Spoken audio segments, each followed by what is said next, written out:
Good evening. How you doing?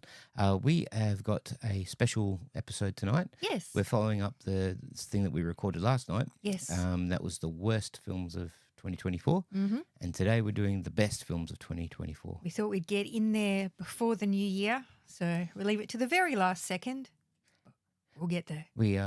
I tried to cram in as many 2024 films in one day, and it didn't work really because I kept on getting interrupted. Yes. But hey, at least I saw two more films True. that aren't in the top 10. No.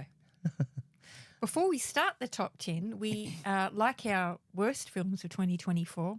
We've got a couple of honourable mentions for the best of 2024. Now, these didn't quite make it into our top 10, but were still really, really great movies, so we thought we'd have to give them a wee mention as well. Yep. Starting with... Wolves. Yes. Starring Brad Pitt and George Clooney, or George Clooney and Brad Pitt, whichever your preference is.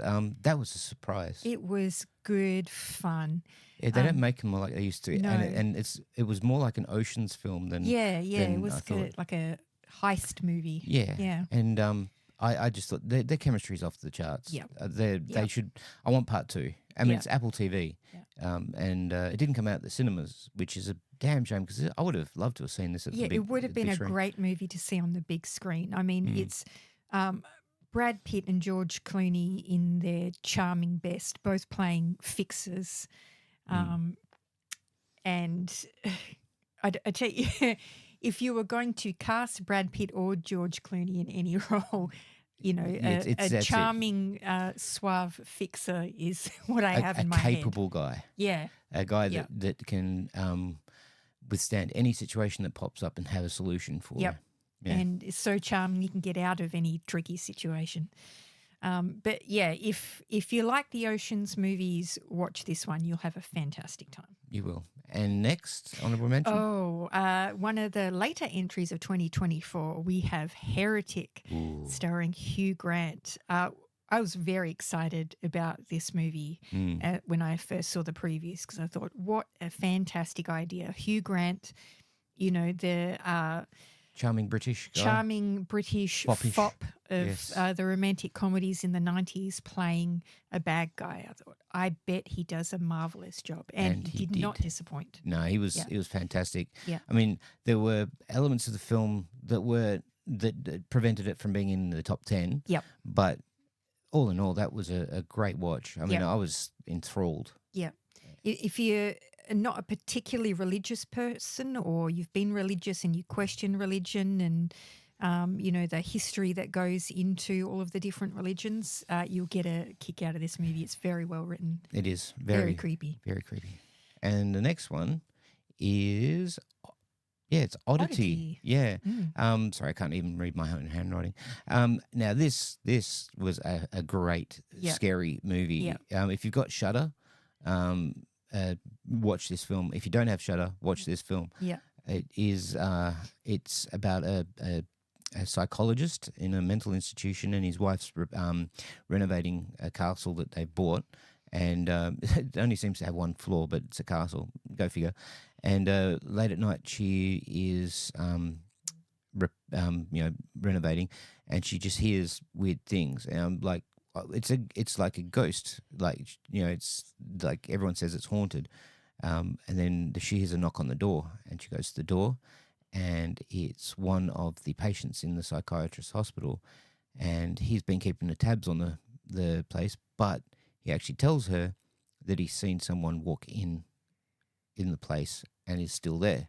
Let me in. I need to protect you. Yeah. And it's like, okay, the creepy guy saying that there's someone in here, what's the bigger threat?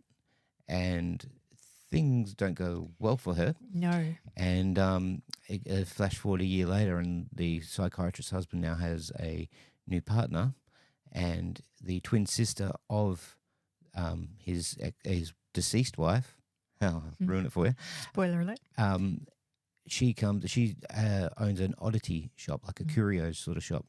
One curio in particular, I thought it was amazing, that bell. Yeah. And there's every single object has a story. It's like Needful Things in Stephen King. And she brings to their now renovated properly house. A gift. yes, a gift that was bequeathed to her sister by their departed mother, and she wanted to make sure that it actually gets there. And it's a wooden figurine of a human being. Mm. And if you've seen the cover of this movie, which I'll Pretty much what it looks like. yeah, Yeah. and it's terrifying. It reminds me of the film Pin. If you've seen that, it's a really old film, but my God, this is a scary film, and the jump scares aren't really. There's not a lot of them, but when they come, oh my God, I almost shat If you're myself. thinking, how can they make a wooden statue scary? They figured it out, guys. If you've seen Creepshow 2 as well, Yeah. yeah, it's just let's just say that revenge is a dish best served wooden. Yeah, this was not, a widely released horror. It's not an American horror film. It's a British one. It stars I can't remember his name. Reese. He's a Welsh dude. He started. I forget the names. Gwilym Lee. Yeah, that's right. And he was in Bohemian Rhapsody. Yeah. Playing Brian May, and he looks exactly like Brian May. Does. The whole film, I was just sitting there going, "Why is Brian May doing this? Why is Brian May doing that?" But give this movie some love because it's great. It's worth your while. It's great. Our final honourable mention before we get on to the final top 10, this is another movie that should have got a lot more love than it did, and that is Lisa Frankenstein, directorial debut of Zelda Williams, Robin Williams' daughter. And what a debut! It was fantastic. This movie was adorable. It was like if Tim Burton had a soul. Yeah. Now. Yep. Like Tim Burton back in the day, he had a soul. Yeah. But he doesn't have one now. Yeah, it was a very Burton-esque kind of comedy horror film. Very romantic. Sort of like if John Hughes and Tim Burton had a love child. Yeah, that's exactly it. If you put those two in a nice melting pot, Lisa Frankenstein is what you'd get. And it, if you want heartwarming horror, That's exactly it. Yep, this one's for you. Yeah. All right, on to our official top 10. Now, this top 10 list isn't exactly Ours. our top 10. Individually. We didn't want to do a list each, so this is what we've come up with, as close to the top 10 as that we can both agree. I mean, I had other films in my top 10 Yeah. which didn't even make the list. Yeah. And so did Alicia. And Yeah. but together we know exactly what each other's thinking Yeah. for this top 10, and it bloody works. Yeah, absolutely. So number 10 on our list is A Quiet Place, Day One. Ooh, what a film. Wow. I was a little disappointed by the original Quiet Place. I know it's a very popular movie. I thought it was a very clever premise. I thought its execution, especially towards the end of the film, was quite silly, and I did not like the sequel at all. So I did not have high expectations for this. But when the preview came out, there was something about it that made me go, this feels different. And this feels like they've gone in a different direction. And they've my got the instincts actor. were correct. They got the right actor. They did. I mean, she is just phenomenal in this film. Yeah. I mean, this year has been amazing Yeah. for movies, and she should be nominated for an Yeah. Academy Award. And it's not a spoiler because everyone knows the basic premise of this movie now. And it's day one of the actual invasion. Yeah, the day one of the invasion, and Lupita Nyong'o's character is dying of a terminal cancer. So And it just makes you feel so bad for her at the what a beginning. fascinating idea to have this kind of world-ending scenario seen through the eyes of someone who's dying, who's not going to be here much longer. And how much fight. Yeah, her perspective and her journey is inspiring, and just for that alone, this movie is worth a watch. But on a horror level too, The sound, if you got Sound watch design's this, fantastic watch this in at this, guys. home and you got a great sound system, Yeah. just crank it up. I Yeah. mean, I've just put a new another subwoofer Yeah. on because we've got a you'll 9, hear the creepy 9.2. crawlies coming from behind you. Oh my lord, it Yeah. is amazing. Okay, All right, number 9 is The First Omen. yes. Well, we watched this at the cinema as Yeah. well, and it's like it's not very often when we don't either talk to each other or look at each other Yeah. or hold hands. And this film had me gripping my seat. Yeah. It was fantastic. You know, it made me feel, and it's a really weird thing. It made me feel alone. It made like an isolated, and everything that she was feeling in the film was really well portrayed. Yeah. I felt every emotion that she was going through, and it's weird that two films that have a very similar premise are released in the same year. Yeah. But this is a directorial debut as well. Yes.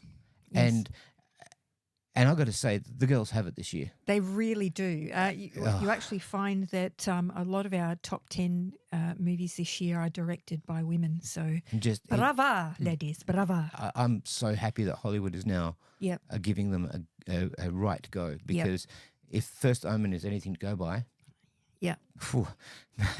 I am going to be an avid fan. And if you are a fan of the original movie, you will be so pleased with this, because the amount of care that's been taken into the lore and this is a prequel, matching this up with the original movie, especially towards the end of the film. There's a few things that happen that sort of intertwine the stories, and it's masterfully done. And I got to say, don't flame me. I mean, flame me if you want in the comments. I don't care. Please comment, because we want to hear what you guys love.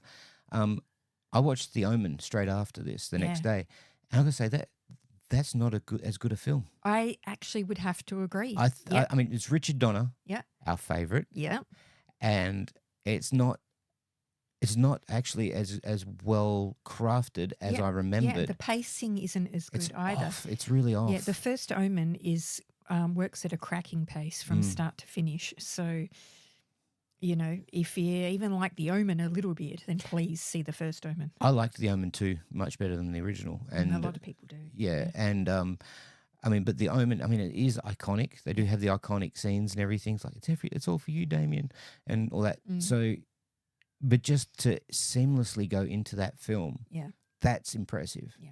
And like the style changed a little bit at the end and became a little bit slower, and I was just like, hats off. Anyway, our next entry is a very similar film, actually, very similar theme. It's Immaculate, starring Sydney Sweeney. We debated which one goes higher. They are incredibly similar movies, both about religion, nuns, not on the run, horrific things that happen to these nuns. Yeah, but Sydney Sweeney, my God, I didn't know who she was before this movie. Yeah. I really didn't. No, I knew she was in Madam Web. Yeah. And and I knew that she was in Anyone But You. Yeah. With Glenn Powell. Glenn Powell. You knew she was an up and coming actress, but we haven't seen her in anything. We didn't even put Twisters on. That's a shame. Yeah, I love Twisters. Anyway, it's a good movie. It is a great movie. Sound design, wow. But yeah, the Immaculate, Sydney Sweeney just like blew me away in this film. Yeah, I was like, who the hell is she? What has she done? Yeah, pretty much. At the end of this movie, we were both like, wow, she's gone places. She was riveting. She produced this. Yeah, she actually had been very interested in this movie for a long time, and I think she knew the director. Yeah. And in 2014, she bought the rights. Yeah, that's right. And she bought the movie to him and said, "I want to play this role. You should make this movie." And got it off the ground. And well done, Sydney Sweeney, because her performance was fantastic. Especially the end of this movie. Her performance is very intimate performance and evocative, and it's heartbreaking. Yeah. I mean, it's not bravo. It's not something that you will forget easily. So go watch this movie. The next one on our list is Kingdom of the Planet of the Apes. Wow, what talk about? I mean, I got to admit, I hadn't seen the previous two. Yeah. I'd seen the first one with James Franco, and I loved it. I actually really enjoyed that film. Then I watched back to back the next two. And my God, I haven't cried as much in age. I mean, you saw me straight away. I was like, ugh. And then the third one, that just had me in tears. And then we saw this one. Yeah. And I was bawling my eyes out in the first scene. These movies are incredible. I've loved the entire ape remake of the Ape franchise since the first movie with James Franco, and I would have to say the first movie Is the is weakest. probably the weakest, which is something And it's up very here. very unusual in a franchise. You never get movies, going up a notch, and they Friday really, the 13th. maybe. But this franchise just gets better and better, and Kingdom of the Planet of the Apes is a step up again. The thing that got me is the fact that, and I looked at it afterwards, it was shot in Sydney. Yeah, And I didn't actually have any clue watching it that it was shot in Sydney. And when I went back and looked at it, I mean, I recognised some places. yeah. And Not from only the was it shot in previous films. Sydney, there were real life set pieces for a lot of this movie. I mean, obviously there's CG. CG. It's all There are apes motion that talk. capture, but there's a lot of real life scenery there that you can go and see if you visit Sydney. And the acting, I mean, I truly believe that motion capture acting and what they've done Yeah. with the actor Yeah. deserves an Academy Award. Yeah, absolutely. It should. Whether or not it's best actor or whatever, it deserves. I think it deserves its own award category because there is something special about performance capture acting. It's not just voice acting. It's not just face acting. Movement It's and- full body. yeah. It's clowning in a way. miming. Miming, Yeah. and it takes a particular talent to do that. So I think it should be its own category. But This film all the actors is. in this movie are fantastic. I mean, the story is pretty much continuing on. It's about 100 years after no, the, it's thousands of thousands of years into after. the future. So and all the teachings of Caesar have been corrupted. And it's a parable to what our religions are Yeah. now. All the teachings and the actual law yeah, and the history yeah. have been bastardized Yeah. through those centuries. And it makes perfect sense as well. You think about how much do we know about what happened a couple of thousand years ago? How much do we know of it that's actually mean, accurate? Man, I used to think when I was a kid that Excalibur was true, the whole myth. Yeah. And then I learned in university that he's a myth. Yes. And I was so disappointed. But this, you can see the lineage Yeah. of their Yeah. religions. Yeah. And And you can see how it's broken down over time and lost to history. and It's very realistic. in some ways, the peaceful clan were absolutely beautiful. They'd made peace with nature and were functioning and a great society. Then you got the ones that are automatons and are working for Proximus. Yeah, Proximus Caesar. Yeah. Yeah. And with Kevin Durand. Yeah, which is, Well- I think, an absolute, not only brilliant casting choice, but an excellent name for a character as well, because Caesar, if you've watched the first three movies, is the hero, almost the Jesus character. And He calls history himself has that. been changed and Bastardized. so bastardized and lost to time that the name Caesar is now synonymous with the opposite of what with war Caesar's- and yeah. stronger together stronger. yeah It's like Caesar was stronger together, yeah and Proximus was together stronger. yeah so, So- literally the opposite of what Caesar Yeah. was teaching. And oh my god, I haven't bought this yet on Yeah. 4K. Yeah. This is one because they got the actual movie with the motion capture actors without the CG Ooh, gotta as an watch that. extra. So we'll get that. But if you love the Ape franchise, go see it. It's God, fantastic. I want to watch it again. So do I. Yeah. Next one is a recent watch for us. Smile 2. Oh, wow. We saw the first Smile movie last year, and we thought it was okay. It was a was great a premise, but great- not really well Competent executed. film. It was based off a short. Hmm. But there was a lot to like about it. Yeah. So we didn't have the highest of hopes going into this one. No. Our minds were changed in the first 8 minutes of this film. This is the best 8 minutes of the year on any movie. Yeah. The first 8 minutes of this film is a one take. And it involves Kyle Gallner, who at the end of the first film, Yeah. his ex-girlfriend made him see her murder, Yep. and that passes on the curse of the smile, and through he wants to pass it on. He was a cop, and he wants to pass it on to some bad guys. So he goes to bad guys and tries to pass it on, and he unfortunately passes it on to the wrong person. Yep. And I won't say what happens. Yeah. So I want people to see this movie. Yeah. And then this other person passes it on to a singer. Yeah.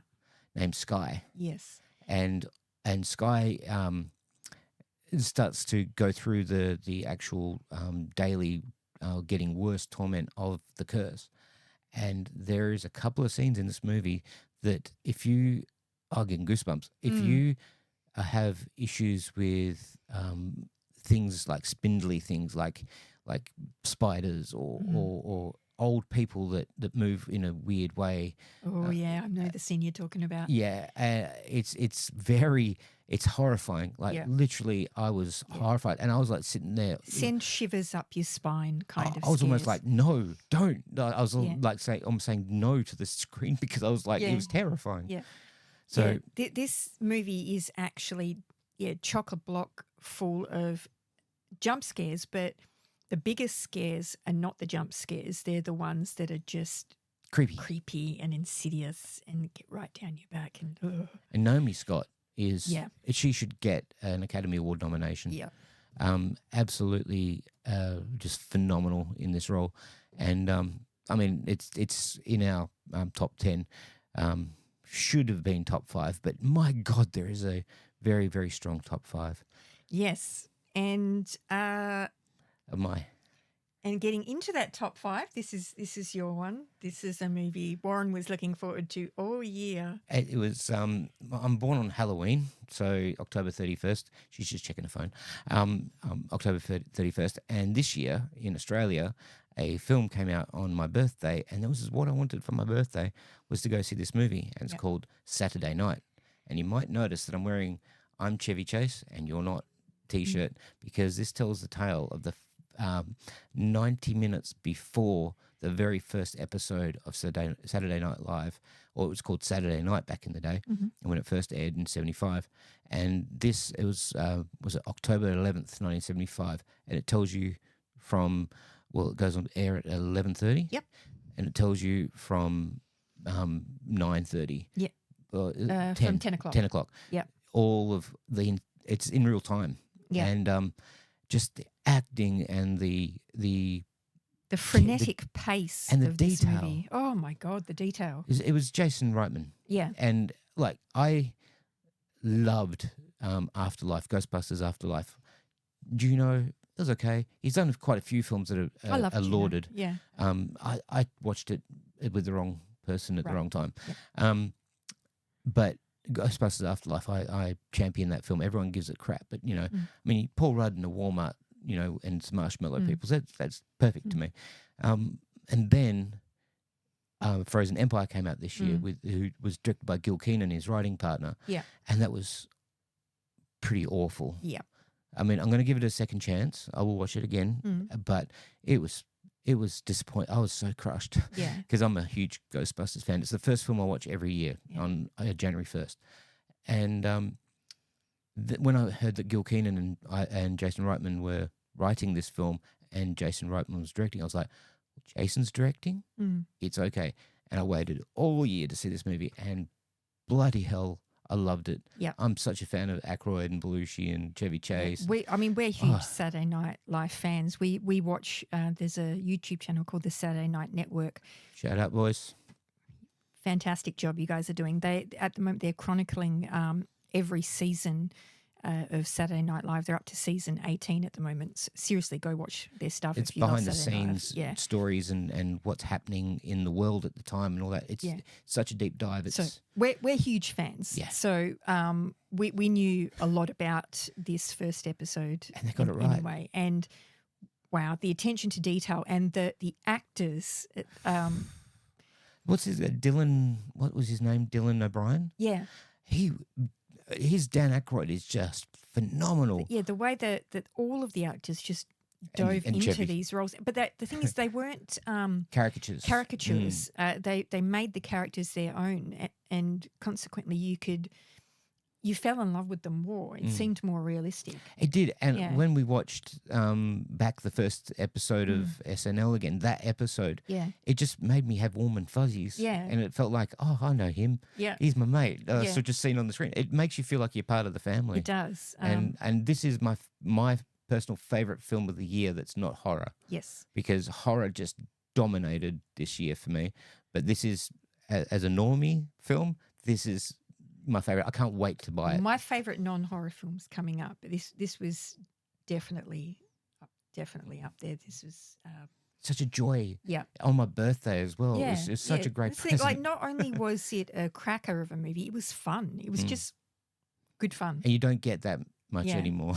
You really don't. I watched Furiosa today, and I was thinking to myself, I don't want George Miller to write any movie that he directs ever again, because seriously, he can give him a story, but he's just a terrible writer. Jesus Christ. But he's embraced CGI. Ugh. And in Fury Road, like they lauded, there was no CGI. It was all practical and all Yeah. that. And this was a hell of a lot of CG Ugh, and done not very well. how disappointing. And I enjoyed it Mm. for what it is. I enjoyed it. It wasn't the flop that everyone said it was. And Chris Hemsworth was actually pretty funny in it. But my God, he needs to not write anything that he's directing. I mean, he's just shocking writer, brilliant director, but shocking writer. Anyway, back to the Yes, top sorry. 10. Right to number 4. Number 4, that's you. Number 4 is Longlegs. Another movie that was hotly anticipated in this house. We're huge Alfred Hitchcock fans, huge Psycho fans, huge fans of Anthony Perkins. And this movie is directed by his son, Osgood Perkins. And I mean, he has cemented himself now Yep. as a true, definite talent. yeah, and you can see his love for Hitchcock in this movie. It's a very Hitchcockian film. And Jonathan Demme. Oh, yes. Very much Silence Yep. of the Lambs influence. Yeah, very much so. And This- not in a way that tarnishes the film or a copycat No, in no, any way. no. He does bring his own flavour to it. And this movie is sumptuous. It's It would be the word I would use. Just the set design, the sound design, the camera the cinematography. Oh my is Lord. luscious. And it's not a fast-paced movie. It's quite slow-paced, but you kind of float along on this journey throughout the movie. And It has the best portrayal of a neurodivergent character I've ever Yes. seen in a film. yeah, I mean, we've got that in our family. You know, I'm freely admit I am. Yeah. And she has functional autism, and it is beautiful to see a character portrayed without we pointing assume out. she does. They don't actually say. They don't but say, but that's pretty clear It's that's pretty what- clear yeah. what she's got, and it's just beautiful that they don't signpost it. They don't mention it. It's just Yeah. she is very specific at what she does, Yeah. and very tuned into what she does. She's like, Yeah. in some ways, to me, she reminds me of Dexter. Yeah. You know, it's just that is Yeah. who she is, and she's good at it, so she's Yeah. going to go for it. Yeah, and she's not apologetic for things that she's not able to do because she shouldn't have to be. No. And yeah, that's just fantastic. I mean, we haven't said anything about the story and Nicolas Cage, but Jesus, Oh my Lord, Nicolas Cage, what a comeback. give him the best actor Oscar for Yeah. this, because He Oh. is terrifying. He's not in this movie actually for very long. 2 or 3 minutes. 2 or 3 minutes throughout the entire film, but He is in it, but yeah. yeah, Yeah, when he's on screen, he makes an impact. It we will just- say that. the first time you see him, I don't think I've had like the dread feeling going into and my when the bowels. music swelled up Yeah. after, oh God, and the camera angle. Yeah, and that thump. Oh, Yeah, it's goosebump Perfect, yeah. inducing. Okay, number 3. Now, number 3 is actually my favorite. yeah, it's- it's Superman, the Christopher Reeve story. Yeah, we had to put a documentary into our top 10 because this is hands down the best documentary I've ever seen. Me too. Without I beyond thought a shadow still- of a doubt. And this is coming, and you know, you may or may not have seen our review of Still, the Michael J. Fox story. But that we that did that last was year. my favorite documentary of all time until I saw this. We thought it couldn't get better than that. We were wrong. We were wrong. This was incredible. And it's not a film. Yeah. If you've got people with illness in your family or Which we do. it hurts. Yeah. This film, I'm getting choked up just thinking about it. It Yeah. hurts to watch this because he is both of our childhood heroes. Yeah. And just watching his struggle with, Anything. a chronic disability and his family's struggle. They shy away from nothing in this movie, including Christopher Reeve's flaws, because like all of us, had 'em. none of us are perfect. We all have flaws. But it made And, him so human. It really did. I mean, I have known about him, my whole life. Yeah. I've known his story and all Same. that kind of stuff. I never knew the specific details, but when they show us his flaws, Yeah. it made me love him more Yeah. because it's like he's one of us. He's just a normal dude. Yeah. He's not Superman. Yeah. He's Christopher Reeve, but he is Superman. And the filmmakers for this documentary clearly know what they're doing Oh, because manipulative bastards. oh boy, we actually From said the that first shot. First 30 seconds of the movie when the Superman music swells up and I started they crying. have this keep going back to it, an animation of a marble statue of Superman flying through space, and they go back to it and add things to it and take things away from it throughout the documentary. And just seeing that with the music in the first 30 seconds, we're like, you bastards. We're going to be crying throughout all of this. And we did. Were. Oh, my Lord. We were. It's cathartic. Don't see this movie alone. You Be need with someone you love. Yeah, you need to see it with loved ones. You need to see it with friends and bring a box of tissues. Yes. It's not an easy one, but if you can get through it, you won't regret it. It's the best documentary ever made, I would say. Yeah. And it's about our favourite subject. Yeah. So it's a win-win. Okay, so this is To the final two. number 2. Yeah. Okay, you can do number 1. Yep. Okay, this is my favourite film of the year. I waited, about 6 months to a year to see this because it was on playing festivals and stuff like that. Yep. It was playing like 3 hours down south. Couldn't Yep. get there because we had something to go to that night. And I was just so frustrated and it really pissed me off. But when we finally got to see it, what happened at the cinema? They played the wrong movie. They did. They put Ghostbusters Frozen Empire on. I was sitting there going, no. And It's all right. They fixed it. they It's fixed okay. it. And then they put the film on. And this film is Late Night with the Devil. And we were enthralled. Oh, I mean, we grew up with Don Lane's show in Australia. Now, Don Lane, if you don't know, he was an Australian host of a late night show once a week in Australia. Much 'Cause- like a David Letterman type. And we in Australia, Johnny Carson. we didn't get things nightly because we just can't. Back in the day, we couldn't produce things nightly because it was just Didn't have the not budget or the Australia. resources. Yeah, it wasn't Australian, so we had it weekly.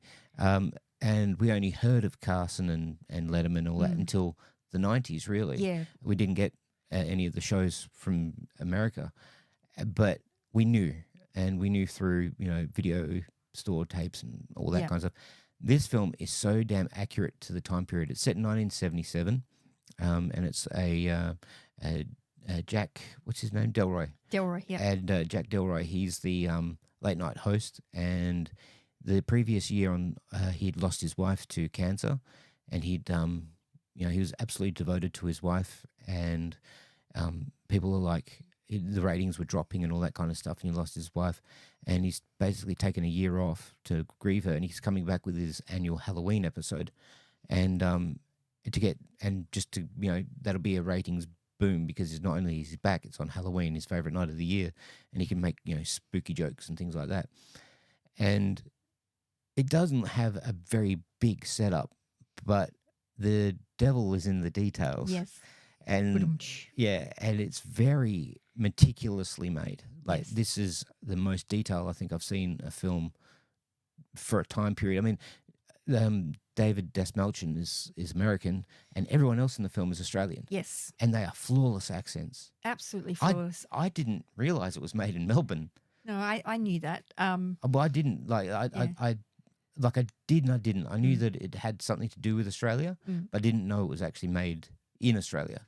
And This is the movie that finally convinced Warren that Australia makes good films, because Oh, I've we been make trying to friggin' convince him excellent movies. for quite some time now that Australia makes good movies.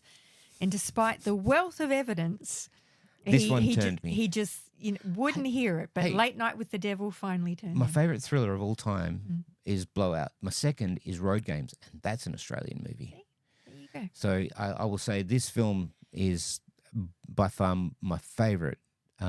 It's really hard to separate it from the number one film we've got, because these two films are like a 1-2 punch Yeah. in texture Yeah, and and creativity. yeah, and um, execution. Yeah, and individualism as well. These, Mm. both number 1 and 2, are movies like no other. Yeah, You won't see them anywhere else. You won't see anything like it. and hey, you it- might not like it because it is a very niche thing. It's It actually is, yeah. uh, It is an unusual horror movie. it actually in my view Mm. it's a found footage movie. Yeah, Because it's a It is it's a video. We're watching a videotape, a lost videotape of the episode. Yeah. That was made for Halloween. for Halloween, and like for me, found footage is probably next to Slash is my favorite type of horror film, and this this really delivers in every way. And David Desmalchin, oh my God. Please give him an We've Oscar. been watching him for years, and every time we've seen in something, we're like, this guy is so good. I hope they give him, That a main role. Last Voyage of Demeter, Oh yeah, he was great. phenomenal in that And we saw that not long before seeing Late Night with the Devil, actually. last year. Yeah. Yeah, so we had him in the back of our minds, and we got out of this movie and just thought, wow. I hope this leads to other things for David Desmalchin, because Mm. I mean, well deserved. I want to make a movie. Yeah. and cast him in it. Yeah, he's been giving this guy ideas for movies Yeah. starring David Desmalchin. So if you hear from us, buddy, G'day, mate. Okay, so down to our number one, dun. drum roll. Now, this one, technically speaking, isn't either of our number ones, but when you combine all of the other movies together and in effort and creativity, we just had to award this the number one spot. And that movie is The Substance, by Coralie Fargette, starring Demi Moore, and Margaret Qualley, and Dennis Quaid. This movie was incredible. We've watched it twice. Yeah. And we don't really watch a lot of films over and over again. I do, because I used I to. mean, we do watch movies over and over again, but we don't watch them so quickly after having seen it. Yeah, not new films. Like Yeah. we've seen Late Night with the Devil 4 times, and I just got the 4K. And The Substance we've watched twice, Yeah. And we'll probably watch again. oh yeah, absolutely. year. Next year. I had such a great time at the cinema watching Yeah. this. The guy next to me was squirming in his seat, going, "No, no, no!" And he was literally, I thought he was going to cry. Yeah, Because it was so fun. it was brilliant. And I was saying to Alicia, "Look at this guy, Jesus!" And I was literally doing this Yeah, because I'm, it's- oh, you so know, good. I'm a horror artist on the side, and I like my practical effects and my gore.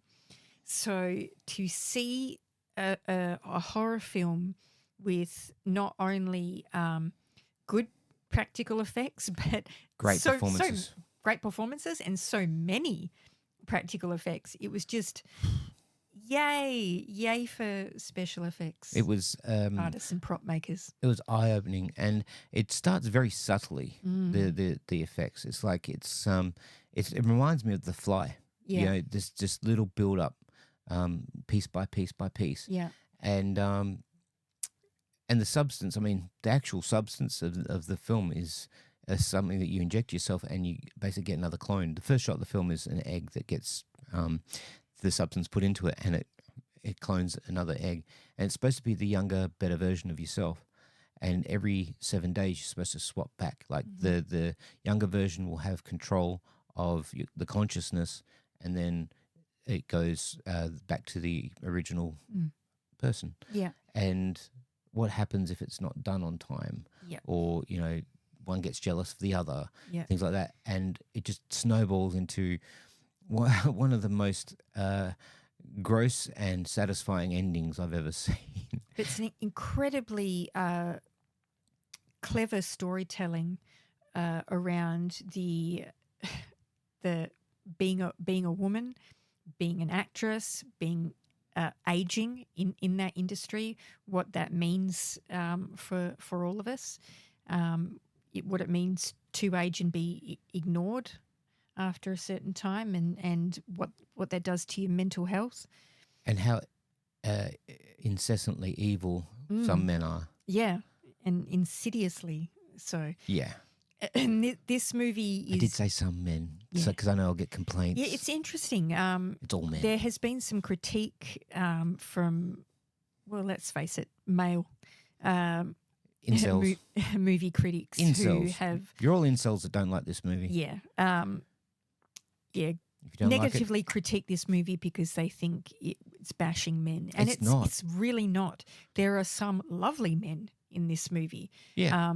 One in particular. Yeah, one who, you know, if our protagonist had chosen another path, could have been a very important person in her life. And a calming force and a male. Yeah, but because force. of what's happened to her in her life and her hang-ups, she chooses differently. Which is a damn shame. Yeah. But God, I'm glad she did, because it led on to some really great scenes. Really, really great. I've never seen anything as disgusting on camera as Dennis Quaid eating prawns Yep, and smoking at the same time. yep. That, to me, was literally the most... I mean, Yeah. put the thing on, I mean, put it The sounds Exorcist gross on. just hearing us say it, but we cannot describe to you I was queasy. how gross this scene was. Oh, It's horrible. It's so good, but it's horrible. Yep. you'll Just- love it. Yeah, Trust us. the sound design in this movie is incredible. And Coralie Fargette, we saw her other movie, Revenge. The Revenge, as well, after seeing The Substance. Good and film. she has a very particular style. It's very It's got like purposeful. purposeful. Yeah. Yeah. It's very nothing European. is It's taken. very European. Yeah, nothing's taken for granted. Everything is meticulously shot. Yeah. And very blocks in and your all that. face. She doesn't shy away from anything. And Revenge is it's incredible. if you want to see a film that paints men as pigs and are all bad, watch Revenge. Yeah. Because my God, it makes, if you're okay in the head, it makes you really, really feel bad. feel bad, and you're supposed to feel bad as a guy, because these guys are doing bad things. Mm-hmm. You know, even in The Substance, some guys are doing bad things and being pigs, and sort of like, yep, I felt really bad, and I felt so sorry for her. Yeah. Having that one particular scene when she's getting ready for a date. Yep. I was just like, oh, my heart just broke for her. Oh, that was because the best the scene in the whole movie. self-doubt Yeah. in that scene. I mean, here you go, Demi. Here's an Academy Award. We are going to be front and center when the Golden Globes come on in January, because The Substance is sweeping the awards in nominations from Best Movie, Best Director, Best Actress, Best Supporting Actress, And Best Actor. Best Supporting Actor.